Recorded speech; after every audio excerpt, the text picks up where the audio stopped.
शक्ति विजय भव। इस जगत में विद्यमान शक्तिशाली दैत्यों, मैं तुम्हारा आह्वान करता हूँ। दैत्य जाति के उत्थान के लिए तुम्हारी आवश्यकता है। इसलिए हे शक्तिशाली दैत्यों, पृथ्वी पर आ जाओ। शुक्राचार्य तुम्हें पुकारता है, पृथ्वी पर आ जाओ।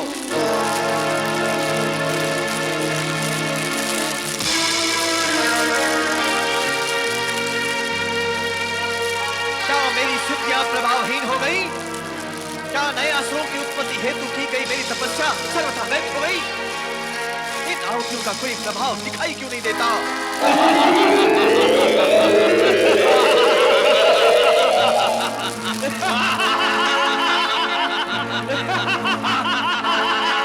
दैत्य गुरु शुक्राचार्य, पाताल से पृथ्वी तक आने में समय तो लगता ही है। आपका आह्वान हम तक पहुंचा और हम पाताल से उठकर आपके यज्ञ कुंड से पृथ्वी पर आ गए। अपनी निर्दोषता बताने से पहले तुम्हें अपना नाम बताना। तेरा नाम चंड। तेरे नाम की भयंकरता से प्राणियों के प्राण सूख जाते हैं। और मैं मुंड, मेरी हिलती हुई मुंडी देखकर प्राणियों के शरीर में रक्त संचार रुक जाता है।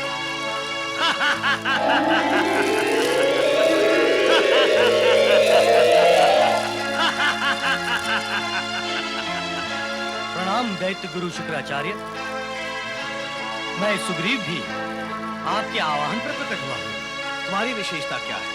गुरुवर, बुद्धिमान दैत्य होने के नाते मैं शक्ति की अपेक्षा बुद्धि का अधिक प्रयोग करता हूँ। कृपा करके बताएं कि मुझे क्या करना होगा। शक्तिमान और बुद्धिमान दैत्यों के प्रकट होने से मेरा आह्वान सफल है, किंतु मुझे शक्तिमान और वरदानी दैत्यों शुंभ निशुंभ के भविष्य की चिंता है। क्रोध, भावावेश और उत्तेजना में वे कभी भी कोई भी अनुचित कार्य कर सकते हैं। तुम सभी का यह दायित्व है कि तुम स्वर्ग जाकर उन्हें उचित परामर्श देकर उनकी सहायता करो। चंड, मुंड, तुम दोनों को अपनी युक्ति और शक्ति का प्रयोग करना है।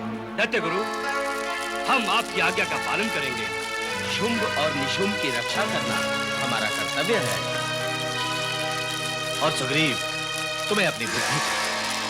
दैत्य गुरु, अब आप उनकी चिंता से मुक्त हो जाएं। हम चिंता से मुक्त कैसे हो सकते हैं?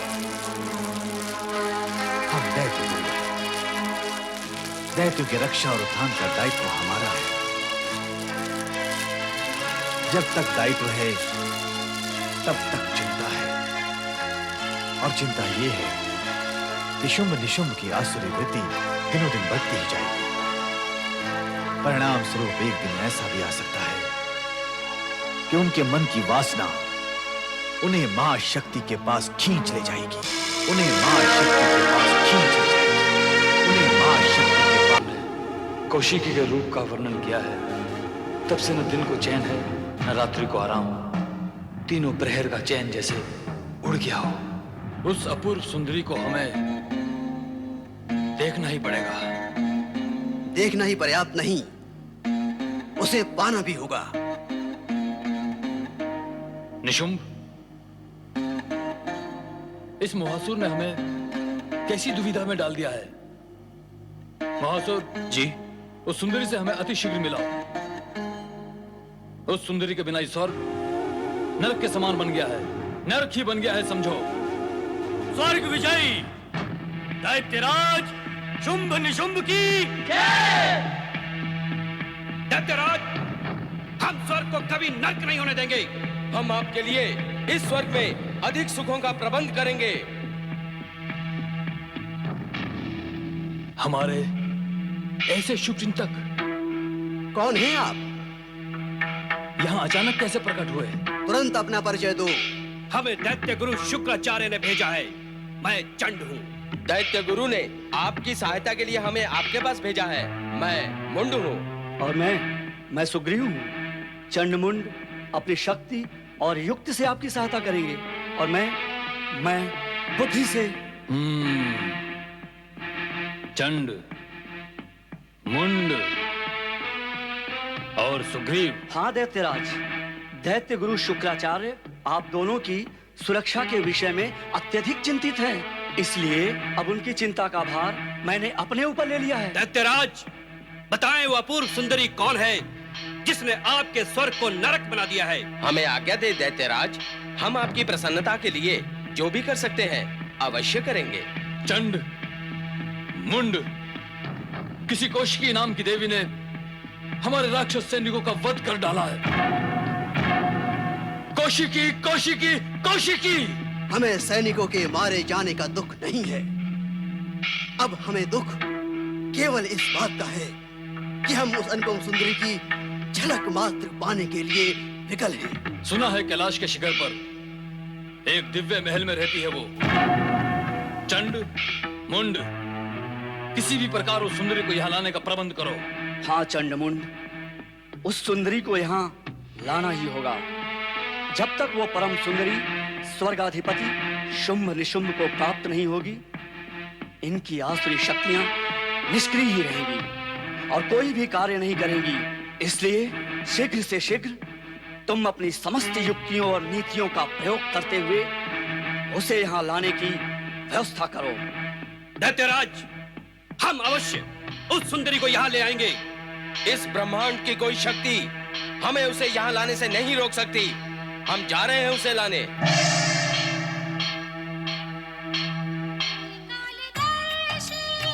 भैया चंड, हाँ ये देखो शिखर पर महल। हाँ, जैसा मोहासुर ने वर्णन किया था वैसा ही है ये कौशिकी का महल।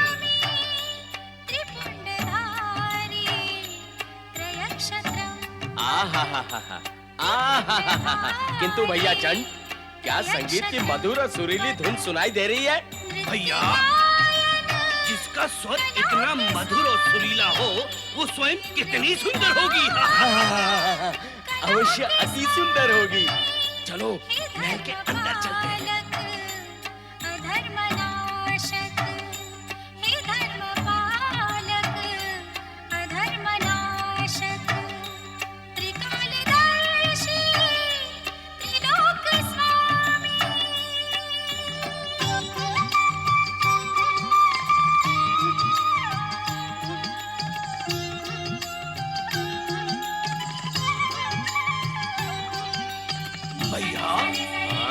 महल के सारे द्वार बंद हैं। अंदर जाने का कोई मार्ग दिखता ही नहीं। अब हम क्या करें? कुछ ना कुछ तो करना ही पड़ेगा। कुछ ना कुछ? क्या? मैं एक पग मार के द्वार को तोड़ देता हूँ। नहीं नहीं, सुंदरी के द्वार का स्वागत पग से नहीं हम ही करेंगे।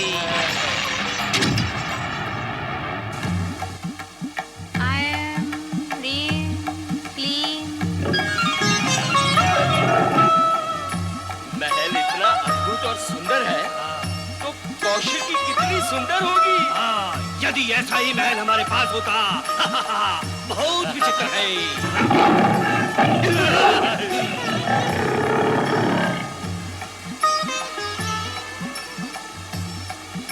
तुम दोनों का नाम चंडमुंड है ना? हाँ हाँ। किंतु तुम दोनों युद्ध प्रेमी नहीं, सौंदर्य प्रेमी दिखाई देते हो। हमारे इस कौशिकी महल की शोभा और भव्यता देखकर तुम दोनों प्रसन्न दिखाई देते हो। आप तो अद्भुत हैं। आपके सौंदर्य के सम्मुख सब कुछ व्यर्थ है। हे पाताल लोकवासी चंडमुंड, क्या तुम यहाँ केवल हमारा सौंदर्य निहारने आए हो? मैं तो जानती हूँ कि तुम दोनों इस समय असुर के अधिपति शुंभ निशुंभ के दूत बनकर आए हो, किंतु यहाँ आकर अब तुम दोनों ये चाहते हो कि हमारे इस महल में सदा सदा के लिए बस जाओ और हमें अपनी दृष्टि से कभी ओझल ना होने दो। हाँ, हाँ, हाँ, हम यही चाहते हैं। पर ये कैसे संभव होगा चंडमुंड? क्यों? इसमें असंभव क्या है? क्योंकि तुम असुर हो और असुर देवी के महल में कैसे रह सकते हैं? हाँ। फिर भी एक उपाय है। क्या उपाय है वो? शीघ्र कहे। यदि तुम दोनों सदा ही मुझे अपनी आंखों के सम्मुख रखना चाहते हो, तो अपने स्वामी शुंभ निशुंभ से कहो कि वो मुझे स्वर्गलोक बुला ले। हम आपसे यही कहने आए थे, आप स्वर्गलोक चले। हमारे स्वामी की यही इच्छा है। उचित आदर सम्मान पाए बिना मैं कहीं नहीं जाती। इसके अतिरिक्त स्वर्गलोक जाने से पूर्व तुम्हारे स्वामी को हमारी कुछ मांगे पूर्ण करनी होंगी। कैसी मांगे? तुम युद्ध प्रिय योद्धा हो। मेरी मांगे सुनकर संभव है कि तुम क्रोध से भड़क उठो। इसलिए शुंभ निशुंभ से कहो कि किसी विचारवान, बुद्धिमान और नीतिवान असुर को मेरे पास भेजे, ताकि मैं उसे अपनी मांगे विस्तार में समझा सकूं। अब तुम जा सकते हो।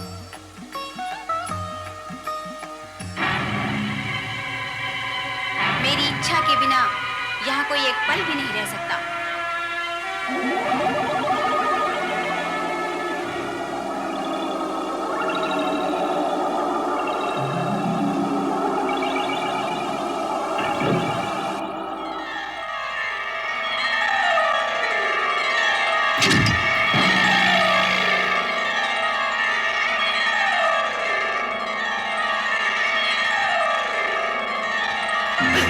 विचारवान, नीतिवान, बुद्धिमान, क्या हम दोनों मूर्ख हैं? नहीं नहीं नहीं नहीं पाताल वीरो, तुम तो इस सृष्टि और जगत में सबसे भाग्यशाली हो।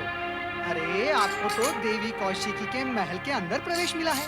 मुझे देखो, मुझे देखो, मैं तो देवी कौशिकी के महल के बाहर खड़े रहकर ही उनकी धुन पर झूमता रहता हूँ। कौन हो तुम? कहाँ से आए हो तुम? अरे उतावले क्यों हो रहे हो? इस बात का ज्ञान तो आपको अवश्य हो ही जाएगा।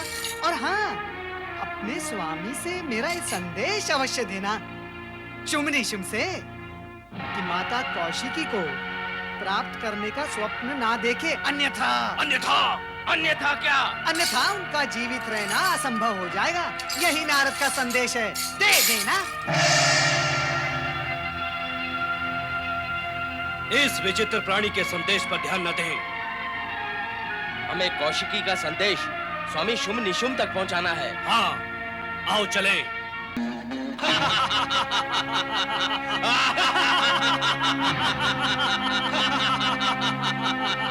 स्वर्गाधिपति दैत्यराज शुंभ निशुंभ की जय। कहो, क्या संदेश लेके आए हो चंडमुंड? क्या तुम्हारी उस सुंदरी से भेंट हुई? हाँ, भेंट हुई। जो कुछ भी उसके सौंदर्य के बारे में बताया गया था बहुत कम था। उसके सौंदर्य का वर्णन करना हमारी शक्ति से परे है दैत्यराज। ठीक है, ठीक है। ये बताओ, क्या कहा उस सुंदरी ने? उसने हमें योद्धा कहा। तुम्हें क्या कहा, ये नहीं पूछा हमने। ये बताओ कि उसने हमें क्या कहा? वह स्वर्ग आने के लिए तैयार है दैत्यराज। परंतु किसी बुद्धिमान व्यक्ति से अपनी मांगे मनवाने के पश्चात उसने हमें बुद्धिमान नहीं समझा। इसलिए आपको उसे यहाँ लाने का कोई उपाय करना होगा। तुम्हारी बातें सुनकर हमारा धैर्य समाप्त हो रहा है चंडमुंड। अब तो हमें तुरंत उसके पास पहुंचना ही होगा, अन्य कोई उपाय नहीं है। करने की आवश्यकता नहीं है। मैं बिना युद्ध किए ही उसे यहाँ घसीट कर लाऊंगा और आपके चरणों में डाल दूंगा। नहीं, नहीं, ऐसा नहीं करना है। जिससे विवाह करना है उसे घसीट कर लाना क्या उचित होगा? नहीं, उस कौमलांगी के साथ ऐसा कठोर व्यवहार करना हमें शोभा नहीं देता। धूम्रलोचन, उसकी युद्ध की मांग पूरी करने के लिए तुम असुरों की विशाल सेना लेकर जाओ और प्रतीक रूप से युद्ध करके उसे आदर सहित यहाँ ले आओ। जैसी असुरराज की इच्छा, परंतु उस पर विजय पाने के लिए विशाल असुर सेना की क्या आवश्यकता है? मैं अकेला ही उसे पराजित कर दूंगा। हम जानते हैं तुम अकेले ही उसे पराजित कर लोगे, परंतु उसकी हर मांग को पूरा करना हमारा कर्तव्य है। और यह भी तो हो सकता है कि वो सुंदरी कोई चमत्कार करे और तुम्हें सेना की आवश्यकता पड़ जाए। ठीक है असुरराज, मैं आपकी इच्छा अनुसार ही कार्य करूंगा। स्वर्ग विजेता दैत्यराज शुंभ निशुंभ की जय। दैत्य सेनापति सेनापति महाबली धूम्रलोचन की शांति विवेका दैत्यराज शुंभ निशुंभ की दैत्य सेनापति महाबली धूम्रलोचन की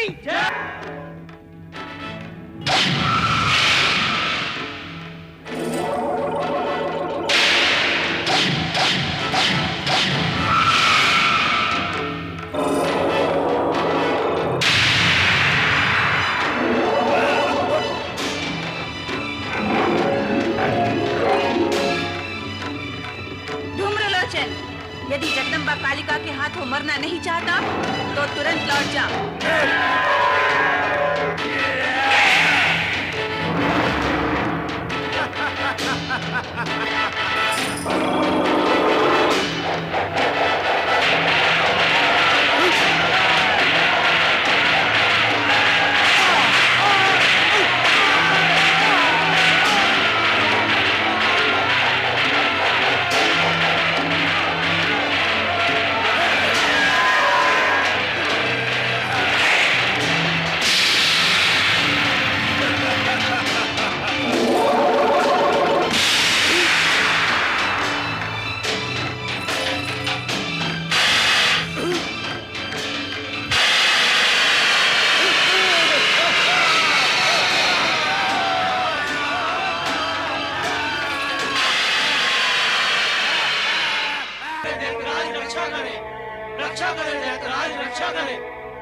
हमारे सैनिक मारे गए दैत्यराज। चिल्लाते ही रहोगे या कुछ बताओगे भी? दैत्यराज, कालिका के प्रहार से हमारे सेनापति धूम्रलोचन जलकर भस्म हो गए और हमारी असुर सेना नष्ट भ्रष्ट हो गई दैत्यराज। हमारे बहुत से सैनिक मारे गए और हम अपने प्राण बचाकर बड़ी कठिनाई से यहाँ पहुंचे हैं दैत्यराज। कौन है ये कालिका? कहाँ से आई ये कालिका जिसने हमारे सेनापति धूम्रलोचन को भस्म कर दिया? कौन हो सकती है कालिका? अवश्य ही ये सुंदरी कौशिकी की रक्षिका है। सबसे पहले हमें रक्षिका कालिका को ही समाप्त करना होगा। हाँ, यही एक उपाय है। निशुंभ, वो सुंदरी असीम शक्ति की स्वामिनी प्रतीत होती है। हमें अत्यंत सावधानी से युद्ध में उस पर विजय प्राप्त कर उसे यहां स्वर्गलोक में लाना होगा। दैत्यराज, इस समय आपको युद्ध भूमि में नहीं जाना चाहिए। धूम्रलोचन अपनी असावधानियों के कारण ही युद्ध में मारा गया। इस समय तो आपको किसी चतुर, सचेत, सावधान असुर वीर को भेजें ताकि वो अपनी चतुराई से कौशिकी को समझाकर यहाँ ला सके। दैत्यराज, उस सुंदरी से हम एक बार मिल चुके हैं। मिलने से हम उसके स्वभाव से परिचित भी हो चुके हैं। इसलिए एक बार फिर हमें उसके पास जाने का अवसर दे दैत्यराज। हमें विश्वास है कि हम उसे यहाँ लाने में अवश्य सफल होंगे। निशुंभ, मेरा विचार है हमें इन दोनों को ही भेजना चाहिए। हाँ भैया शुंभ, मैं भी ऐसा ही सोच रहा हूँ। चंड, मुंड, तुम दोनों असुर सेना के साथ उस ओर प्रस्थान करो। किंतु सावधान, विजयी होकर लौटना। ऐसा ही होगा दैत्यराज। स्वर्गाधिपति महाबली दैत्यराज शुंभ निशुंभ की जय। स्वर्गाधिपति महाबली दैत्यराज शुंभ निशुंभ की महाबली दैत्यराज शुंभ निशुंभ की जय। स्वर्गाधिपति महाबली दैत्यराज शुंभ निशुंभ की जय। दैत्य सेनापति चंड मुंड की जय। अरे नारद, तुम ही हो? ये तो सारा जगत जानता है कि मैं हूँ। पूरी बात सुनो नारद। चंड कह रहा है कि तुम ही हो जो देवताओं को हमारे स्वामियों के विरुद्ध भड़काते हो। तुम देवताओं के मित्र और असुरों के शत्रु हो। होता है, कोई किसी का मित्र तो कोई किसी का शत्रु होता है। जैसे आप बुद्धि के शत्रु और दुष्टता के मित्र होता है। क्या कहा? मैंने कहा, हे वीर असुर, क्या जगत में ऐसा भी कोई निर्बुद्धि प्राणी है जो देवताओं का शत्रु और असुरों का मित्र होना चाहेगा? और यदि होगा तो सारा जगत ही उसका शत्रु हो जाएगा। नारायण नारायण। ए नारद, तुम सदा ही बुद्धि में ना आने वाली बातें क्यों करते हो? किंतु किसी बुद्धिमान ने मुझसे ऐसा कभी नहीं कहा। उनकी बुद्धि में मेरी बातें अवश्य आ जाती होगी, है ना? बहुत बोलते हो नारद। मैं केवल बोलता ही नहीं, खोलता भी हूँ। क्या खोलते हो? रहस्य। और इस समय यह रहस्य खोल रहा हूँ कि तुम दोनों का सर्वनाश समीप है। नारद! चित्कार से सत्य को नहीं दबाया जा सकता चंड। मैं तुम दोनों का सर्वनाश अपनी दिव्य दृष्टि से देख रहा हूँ। यदि माता कालिका के हाथों अपनी मृत्यु को प्राप्त नहीं होना चाहते तो जाओ, तुरंत जाकर पाताललोक में छिप जाओ। क्या कहा? नारायण नारायण। अरे दुष्टों, निर्बुद्धियों, तुम्हारे हित की बात करता हूँ तो भी तुम्हें क्रोध आता है। नारायण नारायण। मैंने तो केवल तुम्हें सावधान किया है कि जिस ओर तुम जा रहे हो उस ओर साक्षात जगत माता, जगत जननी, जगदम्बे आदि शक्ति विराजित हैं। वे सत्पुरुषों की रक्षा और असुरों का विनाश करती हैं। उनकी पुत्री देवी कौशिकी भी इन्हीं गुणों से संपन्न है। वहां तुम्हारी मृत्यु निश्चित है। मां कालिका के सम्मुख तुम अधिक समय नहीं टिक पाओगे दुष्टों। अब मेरी बात बुद्धिमानों के समझ में आती है ना, तुम कैसे समझ पाओगे? नारायण नारायण। और विधि के विधान के आगे तुम क्या करोगे और मैं भी क्या करूं? अब आगे बढ़ो और परिणाम भुगतो। नारायण नारायण।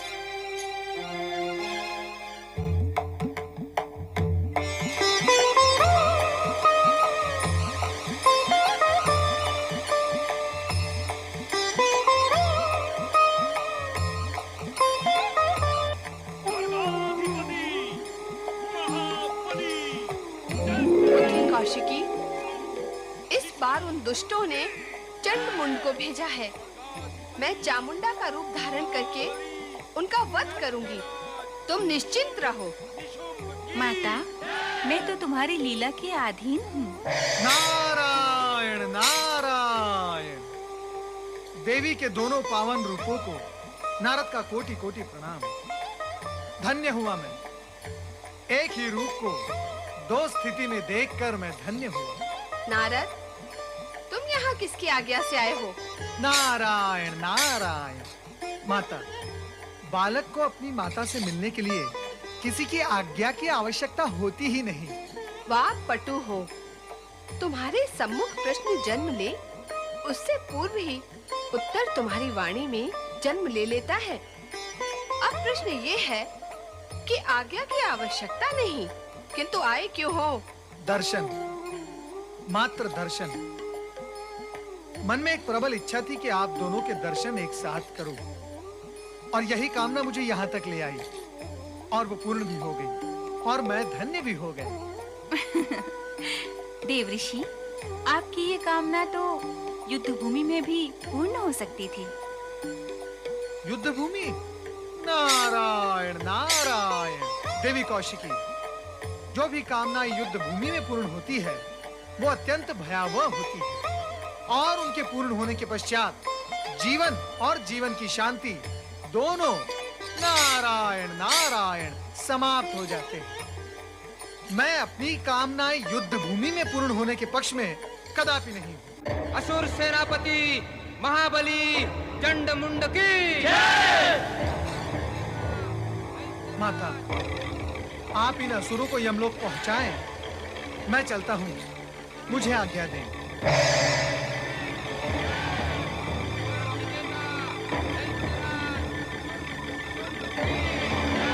आइम ह्रीम क्लीम।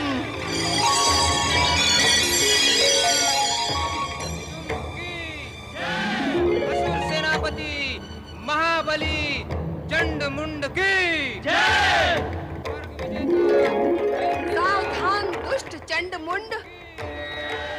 प्रवेश कौशिकी महालय में अब कदापि नहीं होगा।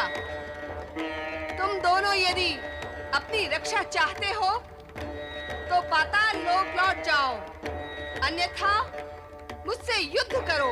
नहीं, हम बलपूर्वक सुंदरी कौशिकी को स्वर्गलोक ले जाकर ही रहेंगे।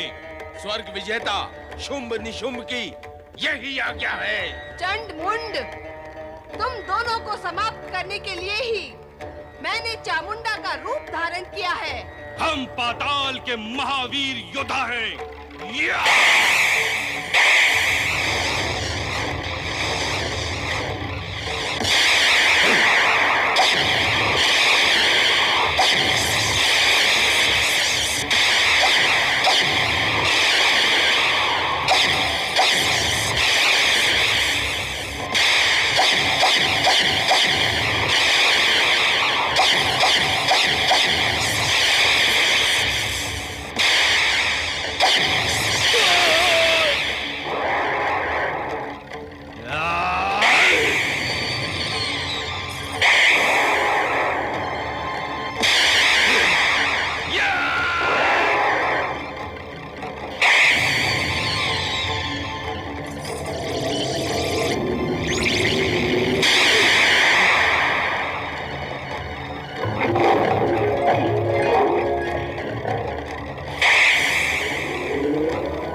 कौशिकी, मैंने इन दोनों दुष्ट असुरों को संग्राम रूपी यज्ञ में बलि देने के लिए बांध दिया है। माता, आपने चामुंडा रूप धारण कर लिया है। अब आप ही अपने हाथों से इनका अंत करें।